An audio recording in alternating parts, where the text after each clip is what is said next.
else? There's only one of you, so what? There is only one of me, and so I do it as best I can. Some of it is being very, very strict. So even though it looks like I'm on tour all the time, there are years when I will tour a lot, and there are years when I won't. I'll try and tour and do things like that between big projects, but there will come a point where I'm ready to start a big project. I've just been in China for 3 weeks, wrapping up some research that I did for 5 or 6 weeks last year on the journey to the West and the Monkey King, Sun Wukong, and the whole thing.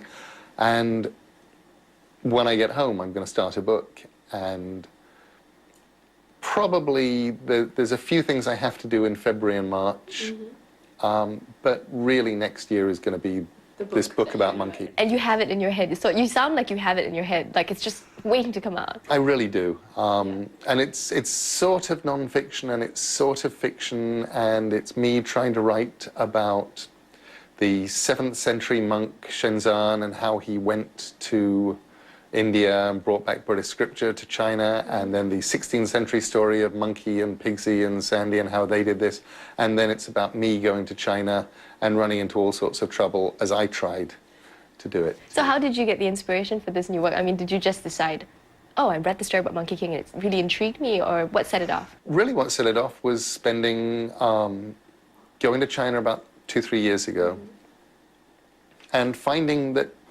no matter who I was talking to in China, at some point, from the lowest to the highest, they would ask, you know, have you read any Chinese literature? And I would say, well, I've read The Journey to the West. I'd sort of say I've read which I have, the 4 great works of Chinese literature, The Red Chamber, The Outlaws of the Marsh, Romance of the Three Kingdoms, and The Journey to the West. And then they would say, who's your favorite character in The Journey to the West?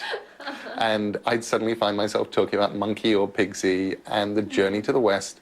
And I realized it was this one thing that China, it seemed like everybody in China had in common. This kind of like Odyssey-like novel that everyone identifies with. And I love that. I love the idea that you have a story written in Shakespeare's time that everybody knows, and that sort of in some weird way seemed to unite a country.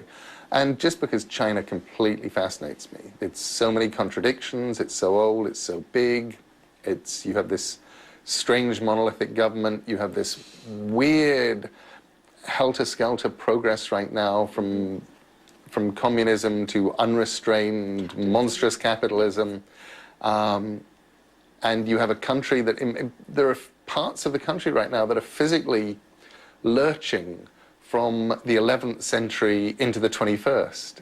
And I thought it was just a wonderful excuse, really, to go and look. And I haven't written a non-fiction book since 1987. I wrote a book called Don't Panic, The Hitchhiker's Guide to the Galaxy Companion, all about Douglas Adams and the Hitchhiker's Guide to the Galaxy. That's quite different, actually. So I thought, well, it's 20 years later, it's time for me to do something different.